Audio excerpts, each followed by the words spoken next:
కేంద్ర ప్రభుత్వం ఆర్టీడీ సంస్థకు ఎఫ్సిఆర్ఏ రెన్యువల్ మంజూరు చేసిన సందర్భంగా శ్రీ సత్యసాయి జిల్లా ధర్మవరం నియోజకవర్గం బత్తలపల్లి మండల కేంద్రంలో ఎస్సీ జనసంఘం జాతీయ అధ్యక్షులు దాసగానపల్లి కుల్లాయప్ప ఆధ్వర్యంలో ప్రజా సంఘాలు ఎన్డీఏ కూటమి నాయకులు కలిసి ఫాదర్ విన్సెంట్ ఫెరర్ ఘాట్ వద్ద పూలమాలలు వేసి ఘనంగా నివాళులు అర్పించారు. అనంతరం అక్కడి నుంచి రూరల్ డెవలప్మెంట్ ట్రస్ట్ హాస్పిటల్ వరకు ర్యాలీ నిర్వహించి కేక్ కట్ చేసి సంబరాలు జరుపుకున్నారు.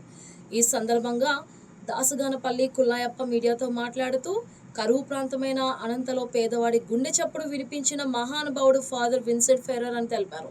అదేవిధంగా ఆయన గొప్ప ఆలోచనలతో స్థాపించిన ఆర్టీడీ సంస్థ గ్రామీణ ప్రాంతాల్లో విద్య, వైద్యం, వ్యవసాయం, క్రీడల రంగాల్లో విశేష సేవలు అందించిందన్నారు.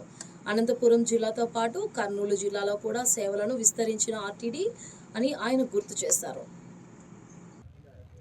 పేదవాడి గుండె చప్పుడు, అనంత ప్రజల జీవనాడి, కరువు ప్రాంతంలో ఒక వజ్రంలా వెలుగునిచ్చినటువంటి విన్సెంట్ ఫెరర్ గారి ఆశయాలతో ఎంతో గొప్ప ఆలోచన విధానంతో ఆర్టీడీ అనే ఒక గొప్ప సంస్థను స్థాపించి మొట్టమొదటగా రూరల్ ప్రాంతంలో అనేక సేవా కార్యక్రమాలు అందించడమే కాకుండా మన అనంతపురం జిల్లా ఒక్కటే కాకుండా పక్క జిల్లా అయినటువంటి కర్నూలు ప్రాంతానికి కూడా ఈ యొక్క ఆర్టీడీ సేవలను విస్తరించి ఎన్నో రకాలుగా విద్య, వైద్యం, క్రీడ అన్ని రంగాల్లో కూడా ఆర్టీడీ సంస్థ అనేది ముద్రపడుతూ అదేవిధంగా ఎస్సీలు కానీ, ఎస్టీలు కానీ, బీసీలు కానీ, మైనార్టీలు కానీ పేదవాడి ఆత్మగౌరవం ఆర్టీడీతోనే ముడిపడిందని కూడా గర్వంగా కూడా చెప్పదలుచుకుందాం. ఒకానొక సందర్భంలో ఆర్టీడీ సంస్థ అనంతం నుంచి వెళ్ళి ఎక్కడో శ్రీలంకకి వెళుతూ ఉందని చెప్పినప్పుడు మొత్తం అనంతపురం జిల్లా మొత్తం కూడా ఒకానొక భయానకమైన వాతావరణం నెలకొనింది. ఆర్టీడీ వెళ్ళిపోతే సరైన వైద్యం ఉండదు, ఆర్టీడీ వెళ్ళిపోతే సరైన వసతి గృహాలు ఉండవు, ఆర్టీడీ వెళ్ళిపోతే విద్యలో సరైన సౌకర్యాలు ఉండక రకరకాలుగా కూడా పేదలు ఇబ్బంది పడే పరిస్థితి వస్తుందని చెప్పేసి పేదలంతా కూడా పొలికేక కార్యక్రమానికి పిలుపునిస్తే స్వచ్ఛందంగా చంటి బిడ్డలను ఎత్తుకొని కూడా పెద్ద ఎత్తున అనంతపురం కలెక్టరేట్కి వచ్చిన సందర్భం ఏకైక ఒకే ఒక గొప్ప కారణం దీని కేవలం ఆర్టీడీ సంస్థ అని చెప్పేసి గర్వంగా కూడా చెప్తున్నాం. ఈరోజు ప్రజా సంఘాలుగా, కుల సంఘాలుగా, పార్టీలకు అతీతంగా అన్ని పార్టీలు కలుపుకొని ఈరోజు బత్తలపల్లి ఏదైతే ఫాదర్ ఘాట్ దగ్గర మేమంతా కూడా విజయోత్సవ ర్యాలీ కార్యక్రమాలు చేసుకుంటా ఉన్నామంటే దానికి ప్రధాన కారణం ఈరోజు కేంద్ర రాష్ట్ర ప్రభుత్వాలు చేసిన కృషి అని చెప్పి గర్వంగా కూడా చెప్పుకుంటున్నాం. దీనికి ప్రధాన కారణం ఏదైతే కేంద్రంలో ఉన్నటువంటి అమిత్ షా గారికి ప్రత్యేకమైన ధన్యవాదాలు తెలియజేస్తూ అదేవిధంగా ముఖ్యమంత్రి నారా చంద్రబాబు నాయుడు గారికి, నారా లోకేష్ గారికి, మరీ ముఖ్యంగా లావు శ్రీకృష్ణదేవరాయలు ఎంపీ గారికి, అనంతపురం ఎంపీ అంబికా లక్ష్మీనారాయణ గారికి ప్రతి ఒక్కరికి పేరు పేరున మా యొక్క ధన్యవాదాలు తెలియజేస్తూ ఈనాటి యొక్క కార్యక్రమం ఇంత గొప్పగా చేయగలిగినామంటే మాలో అందరిలో కూడా ఐక్యత ఉంది.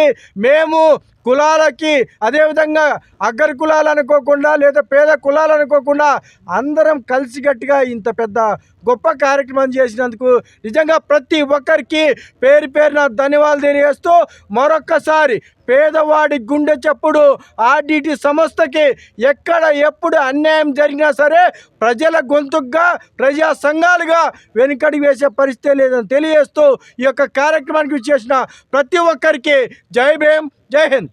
అనంతపురం జిల్లా, ఇటు సత్యసాయి జిల్లా, ఉభయ జిల్లాల్లో విన్సెంట్ ఫాదర్ గారు చేసినటువంటి చెక్ డ్యాముల పనులు కానీ, తర్వాత హౌసింగ్ కార్యక్రమం 9,500 పైసలకు ఏ గవర్నమెంట్ చేయలేని పనులు కూడా చేశారు. తర్వాత పాము కాటుకు గురైన, తేలికాటుకు గురైన ఏదైనా ఇబ్బందులు వచ్చినటువంటి అత్యవసర భాగంలో కూడా విన్సెంట్ ఫెరర్ గారు ఈ బత్తలపల్లిలో ఆర్టీడీ సంస్థను కొనసాగించడానికి ఎఫ్సిఆర్ఏ నిధులు సెంట్రల్ ప్రభుత్వం నుంచి రాని నిధుల్ని 2 సంవత్సరాల నుంచి కూడా డబల్ ఇంజన్ సర్కారు నాయకులందరూ కూడా ఎమ్మెల్యేలు, మరి మంత్రులు, మళ్ళీ ప్రధానమంత్రులు కూడా ఇక్కడ ఉన్నటువంటి ఐటీ శాఖ మంత్రి నారా లోకేష్ గారు, చంద్రబాబు నాయుడు గారు, మన ప్రస్తుతం బత్తలపల్లి ధర్మవరం కాన్స్టిట్యూషన్ సత్యకుమారు మరి ఆయన ఎమ్మెల్యే మంత్రి ఆరోగ్య వైద్య శాఖ మంత్రిగా పనిచేస్తున్నట్టు ఆయన కూడా కీలక పాత్ర వహించి మరి ఆయన ముందుకు తీసుకోవడం ఈ ఫైల్ తీసుకొని పోయి FCRA పునరుద్ధరణ కావాలి అని చెప్పేసి గట్టిగా ప్రయత్నం చేశారు.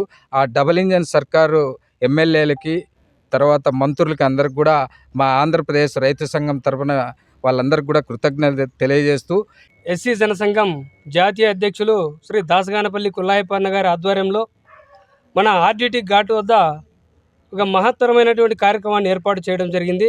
దానిలో ముఖ్యంగా భాగం ఏమిటంటే FCRA రెన్యువల్ కార్యక్రమం.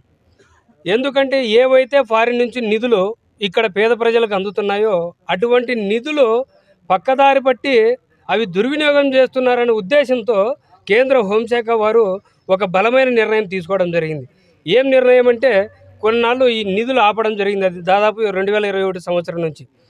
ఆ రోజు నుంచి ఆపితే ఇప్పటి వరకు కూడా పేద బడుగు బలహీన వర్గాలకు RDT సంస్థ నుంచి అందుతున్నటువంటి సేవలు దాదాపుగా నిర్వీర్యం అయ్యాయి అని ఇంకా ప్రాణం పోయింది అనే తరుణంలో కేంద్ర మన హోంశాఖ మంత్రులు శ్రీ అమిత్ షా గారు మరి అంతేకాక మన పెద్దన్న భారత ప్రధానమంత్రి మోడీ గారు ఒక బలీయమైన నిర్ణయం తీసుకొని లేదు ఇది కరెక్ట్ కాదు, RDT సేవలు పేద బడుగు బలహీన వర్గాలకే అందుతున్నాయి, ఇది ఎటువంటి దుర్వినియోగం జరగలేదు అనే ఒక నిర్ణయాన్ని మన రాయలసీమ జిల్లాల నుంచి ముఖ్యంగా మన ధర్మవరం శాసనసభ్యులు రాష్ట్ర ఆరోగ్య శాఖ మంత్రులు శ్రీ సత్యకుమార్ అన్న గారు అయితేనేమి, కూటమి నాయకులు అయితేనేమి, లోకేష్ గారు, చంద్రబాబు గారు ఎన్నోసార్లు ఈ విధంగా మన కేంద్ర నాయకులకు తెలియజేయడం జరిగింది.